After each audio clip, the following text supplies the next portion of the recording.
Welcome back friends, welcome to investor ji. एक बार फिर से आप सबका बहुत बहुत स्वागत है। फ्रेंड्स, मल्टी कैप फंड और फ्लेक्सी कैप फंड दोनों ही फंड एक जैसे दिखते हैं, लेकिन दोनों में फ़र्क क्या है और दोनों में से कौन सा फंड निवेश के लिए ज़्यादा सही है, आज यही पूरा डिटेल में वन बाय वन आपके साथ में शेयर करूँगा। सबसे पहले मेरा इंट्रोडक्शन, मेरा नाम है रविकांत शर्मा और मैं AMFI registered mutual fund distributor हूँ। मेरा एमपी रजिस्ट्रेशन नंबर है ARN 138523। Employee unique ID number दिया है EUIN E234641। तो फ्रेंड्स, आप देख सकते हैं आज का जो मेरा मेन टॉपिक है, मल्टी कैप फ्लेक्सी कैप, कौन सा फंड सही है, क्योंकि बहुत सारे निवेशक जानना चाहते हैं कि दोनों में फ़र्क क्या है और कौन सा फंड किसके पोर्टफोलियो के लिए सही साबित हो सकता है। देखिए, म्यूचुअल फंड में निवेश कर रहे हैं, बहुत सारे लोग हैं म्यूचुअल फंड के अंदर निवेश करते हैं, लेकिन मल्टी कैप फंड और फ्लेक्सी कैप फंड में कंफ्यूज्ड है कि दोनों में से कहां पे निवेश करना सही साबित हो सकता है। देखिए, diversified portfolio in both the schemes, ये दोनों ही स्कीम में डाइवर्सिफाइड पोर्टफोलियो का इस्तेमाल किया जाता है, यानी दोनों ही फंड में स्मॉल कैप भी होता है, मिड कैप भी होता है और लार्ज कैप भी होता है। इसीलिए एक आम निवेशक को लगता है कि दोनों के दोनों फंड एक जैसे हैं, फिर दो फंड में निवेश करके फ़ायदा क्या है, दो फंड AMC ने क्यों लॉन्च किए हैं। दोनों में ही एक जैसा ही दिखने का कारण यही है कि दोनों में ही small cap, mid cap, large cap होता है, जिसके कारण एक आम निवेशक कंफ्यूज हो जाता है। अब बारी आती है मल्टी कैप फंड। देखिए, दोनों में डिफरेंस मैं आपको बताऊंगा कि क्या डिफरेंस है। मल्टी कैप फंड में भी स्मॉल कैप है, मिड कैप है और लार्ज कैप है। तीनों ही कैटेगरी में 25% का निवेश करना कंपलसरी है। सबसे बड़ा पॉइंट यहाँ पे यही है, जो एक आम निवेशक जानना चाहता है कि दोनों में फ़र्क क्या है। स्मॉल कैप में 25% का निवेश करना कंपलसरी है, जितना भी AUM आया है उसका। मिड कैप में भी 25% और लार्ज कैप में भी 25%। मान लीजिए 100 रुपये का पूरा AMC के पास में फंड आया है, वहाँ से 25 रुपये का जो निवेश है स्मॉल कैप में होगा, 25 रुपये का निवेश मिड कैप में होगा, 25 रुपये का निवेश लार्ज कैप में होगा। अभी आपके लिए एक कन्फ्यूज़न हो जाता है कि बचा हुआ 25% का क्या करेंगे। तो बचा हुआ 25% जैसी बाज़ार की परिस्थिति रहती है, उसके हिसाब से फंड मैनेजर डिसीजन लेते हैं कि बाज़ार की अगर परिस्थिति अच्छी है तो फंड मैनेजर को अगर लग रहा है कि स्मॉल कैप फंड अच्छा करेगा, तो स्मॉल कैप फंड में पोर्शन बढ़ा सकता है, यानी 25% से ज़्यादा निवेश बढ़ा के कर सकता है। और फंड मैनेजर को लगेगा कि बाज़ार की परिस्थिति फ़िलहाल थोड़ी डगमगा रही है, तो लार्ज कैप की तरफ अपना पोर्शन बढ़ा सकता है। और अगर सब कुछ सही लग रहा है तो स्मॉल और मिड कैप की तरफ ज़्यादा अपना निवेश बढ़ा सकता है। यानी परिस्थिति के हिसाब से फंड मैनेजर यहाँ पे 25% के निवेश करने का डिसीजन ले सकता है, डिपेंडिंग ऑन फंड मैनेजर। इसीलिए मैंने यहाँ पे मेंशन किया है कि 25% फंड मैनेजर डिसाइड करेंगे कहाँ पर निवेश करना है। रिस्कोमीटर वेरी हाई है, तो जो भी आपको निवेश करना है काफ़ी सोच कर समझ कर करना है। ऐसा ना हो जाए आज आपने पैसा लगाया, कल पैसे की ज़रूरत पड़ गई। ऐसे केस में आपको नुकसान भी झेलना पड़ सकता है, क्योंकि यहाँ पे कोई भी किसी भी तरह का गारंटेड रिटर्न होता नहीं है।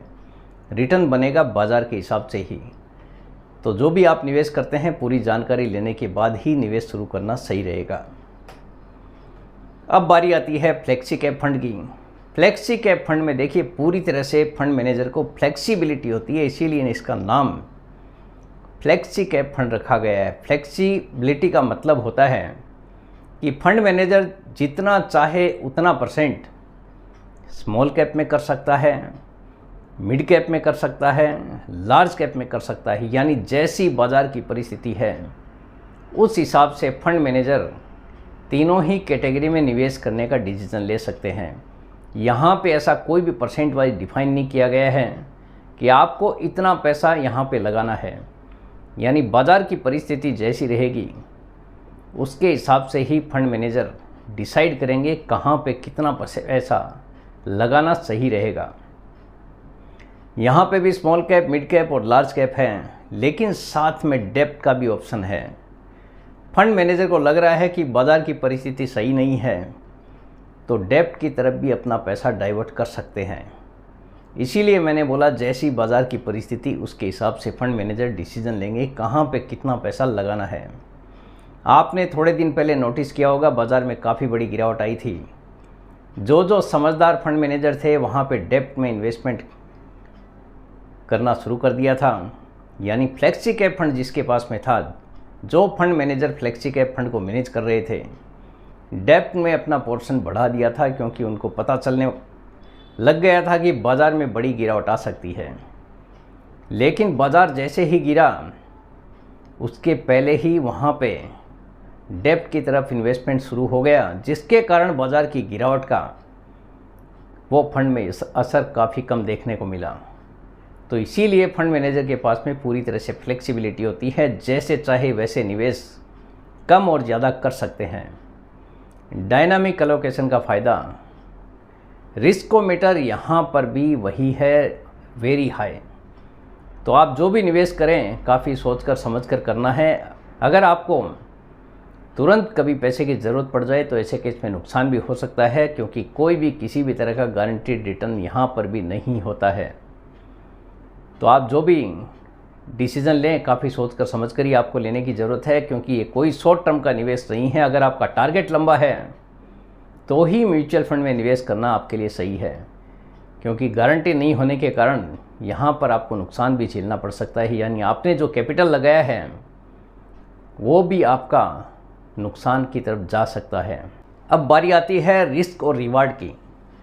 आप जो भी यहाँ पे निवेश कर रहे हैं, दोनों ही फंड में रिस्कोमीटर वेरी हाई होने के कारण कोई भी आप निवेश करें तो लॉन्ग टर्म का टारगेट होना ज़रूरी है।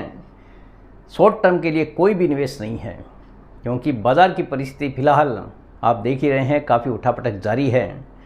रिवार्ड उसी के लिए हो सकता है जिसके पास में 5 साल, 10 साल, 15 साल, 20 साल, 25 साल या उससे ज़्यादा का टारगेट है, यानी जिस किसी के पास बड़ा पेशेंस है उसके लिए ये फंड सही साबित हो सकता है बिना किसी गारंटी के, क्योंकि यहाँ पे किसी भी तरह की कोई भी गारंटी होती नहीं है। तो जो भी आप निवेश करें पूरी तरह से इसके जो डॉक्यूमेंट्स हैं पूरी तरह से आपको पढ़ लेने चाहिए, उसके बाद ही कुछ भी निवेश आपको शुरू करना चाहिए। Both type of funds available with many AMC, ये दोनों ही टाइप के फंड्स काफ़ी ज़्यादा एएमसी है जिनके पास में ये फंड्स अवेलेबल हैं। एचडीएफसी म्यूचुअल फंड के पास भी दोनों ही टाइप के फंड अवेलेबल है, मल्टी कैप भी है और फ्लेक्सी कैप भी है। आईसीआईसीआई प्रूडेंशियल के पास भी मल्टी कैप फंड और फ्लेक्सी कैप फंड दोनों ही तरह के फंड देखने को मिलते हैं। एसबीआई म्यूचुअल फंड के पास भी दोनों ही तरह के फंड हैं। बैंक ऑफ इंडिया के पास भी दोनों ही तरह के फंड है, और भी बहुत सारी एएमसी है जिनके पास में इस टाइप के फंड अवेलेबल है। तो जिस एएमसी का प्लान आपको पसंद आता है आप अपना निवेश वहाँ पे शुरू कर सकते हैं। फाइनली दोनों ही फंड की परफॉर्मेंस फंड मैनेजर के ऊपर डिपेंड करेगी, किस हिसाब से फंड मैनेजर आपके पैसे को मैनेज करते हैं। फाइनली फंड मैनेजर की कोशिश हमेशा यही होती है कि आपने अगर पैसा लगाया है तो आपको किस हिसाब से रिटर्न डिलीवर करके दिया जा सके, क्योंकि रिटर्न के ऊपर ही एक आम निवेशक का फोकस होता है। उसके हिसाब से ही फंड मैनेजर हमेशा कोशिश यही करते हैं कि एक आम निवेशक को अच्छा खासा रिटर्न किस प्रकार डिलीवर किया जा सके। तो फ्रेंड्स, उम्मीद करता हूँ आपको आज का वीडियो पसंद आ गया होगा। वीडियो अगर पसंद आ गया वीडियो को लाइक करना, शेयर करना बिल्कुल मत भूलिए। बेल आइकॉन पे ज़रूर क्लिक करके रखिए, चैनल को ज़रूर सब्सक्राइब कीजिए। जितने ज़्यादा लोगों के साथ में हो सके शेयर कीजिए, ताकि हर किसी को इसका बेनिफिट मिल सके। Thank you very much friends, thanks for watching this video.